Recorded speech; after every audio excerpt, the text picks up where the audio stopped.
Greetings, Squatch Ranger, YouTube channel, viewers, and subscribers. I just want to ask, have you checked me out on Patreon.com yet? Please visit my Patreon.com page. I will provide a link in the description of this video. New field equipment is always a bonus when bringing my audience a peek into my latest adventure. Also, I collect Bigfoot reports from witnesses all over the state of Oklahoma and beyond. Sharing these reports through my podcast show, Squatch Ranger Files, is a great way for me to inform my audience that Bigfoot sightings continue to occur. A $1 pledge per month on Patreon.com would be a helpful tool for me to continue my journey. Please join my search. You have 77 counties in Oklahoma. I can put reports in them in 66 counties. 911, what are you reporting? We got someone or something crawling around out here. Did you see what it was? I'd say it was a person or somebody really big. But he's all in black.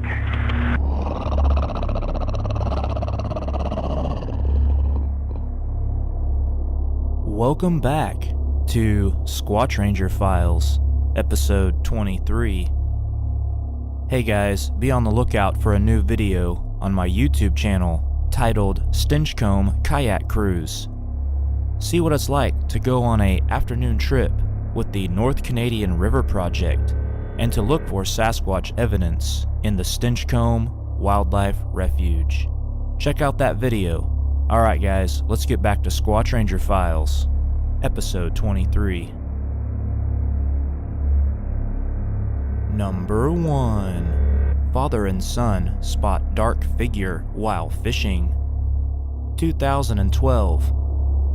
Northeast District, Delaware County, Oklahoma.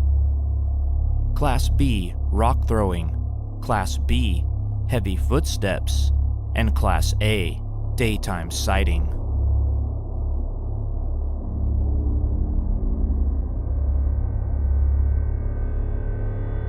This report came from back in September of last year.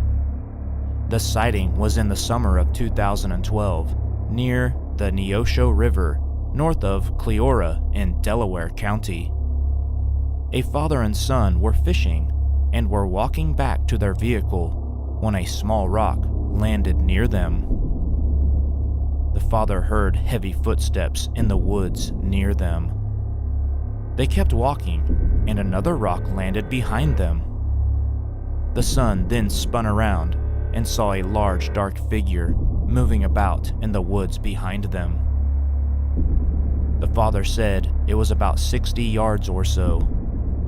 The father said it was maybe about 7 to 8 feet tall from what he could see. They turned and walked out of the woods to their vehicle without any other activity. It was a clear day. The temperature was about 89 degrees Fahrenheit with clear skies. This area is river bottoms with thick hardwood forest. The father was armed with a .45 caliber pistol, but he said he wouldn't have shot at it because he knew it was too big to be a man, and he was afraid if he shot at it that he didn't have a big enough gun to stop it. No other information is available. Follow up. Native Oklahoma Bigfoot Research Organization investigators report. I spoke with the lead investigator in this case and asked him if the witness had caught any fish at the time of this sighting. The theory with this sighting was that the Bigfoot may have smelled the fish or saw the witnesses carrying the fish. The fish may have raised the Bigfoot's curiosity. After communicating with the eyewitnesses, our lead investigator passed on the following information. No fish. They didn't even get a bite. The father thinks he felt as if someone was watching them for a while and may have been there the entire time they were fishing. The father's testimony hints that the Bigfoot may have been watching he and his son for the whole duration of the father and son's fishing trip in this area. Who knows, maybe the Bigfoot thought they caught some fish after all, and followed them to get a better look, and possibly have access to some easy food. Maybe the Bigfoot was intrigued by the act of fishing itself, and this was something new that it had never seen before. Possibly it followed the eyewitnesses to observe them more thoroughly. We will never know for sure. The facts in this case are simple. A father and son were fishing, spotted something 7 to 8 feet tall with heavy footsteps. Whatever it was made the father feel uneasy and unprotected, even while carrying a .45 caliber pistol. That's not a feeling you get in the woods, simply from a tall person following you in the woods, especially when you yourself are armed. This case is now closed.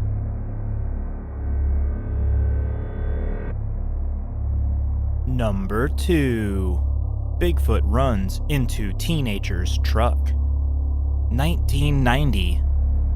Northeast District, Muskogee County, Oklahoma. Class A nighttime sighting. It was the fall of 1990 in Haskell, Oklahoma. Haskell Lake is northwest of Haskell and a common hangout for teenagers. The main road that passed the lake on the north side is actually the dam. There is water on the south side and a wooded, steep drop-off into a ravine on the north. It was probably between 10 to 11 p.m. I was driving my Chevrolet truck, and it was loaded with friends, probably 5 to 6 of us. We had been to the lake and were crossing the dam going east. Approximately halfway across the dam, an extremely large, solid black figure runs out from the north side.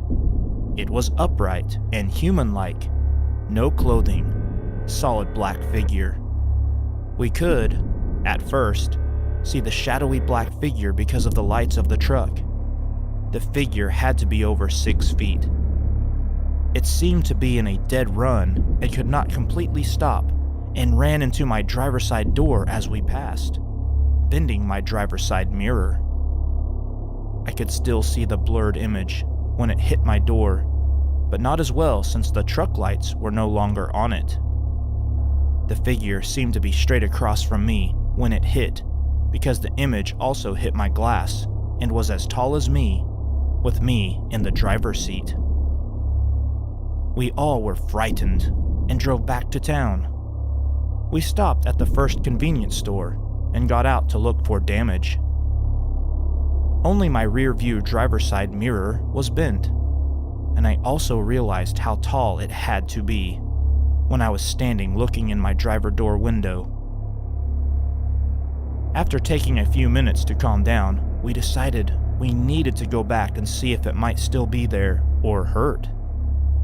When we arrived back, there was nothing to see. We continued driving around the area, back and forth for about an hour, just to see if we could see something. But nothing.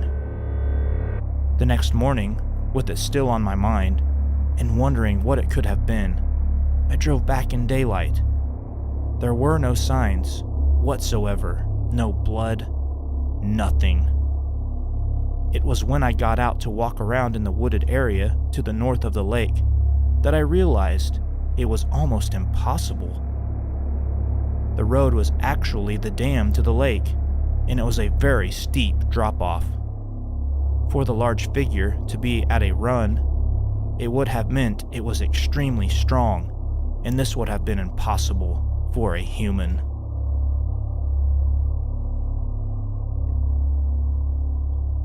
Follow up, Native Oklahoma Bigfoot Research Organization. Investigators report. I met and spoke with the witness from this report. I asked the witness if he could draw or sketch the creature he witnessed that night. He replied that he could try, but what he saw was just a black silhouette running very fast. He could tell the creature had no clothes on from it being all solid black. I was curious if this creature had the tall, slender build or a more massive build. I then asked the eyewitness what kind of body type the creature had. The eyewitness was very impressed with the body mass of this creature and described it as being very thick. He also said the creature must have been pretty tall. He said it wasn't until later, after he left the scene, that he had the thought that the creature's height was as tall as his truck, but not as tall as 7 or 8 feet. The witness made the decision to go back to the scene from being concerned that he had injured someone or something. The witness also told me the north side of the dam was a very steep incline, and that whatever ran into the truck was able to gain speed and momentum going up this incline on the north side of the dam before it ran into his truck. The eyewitness said there was no way a person could run up this incline with that type of speed. This case is now closed.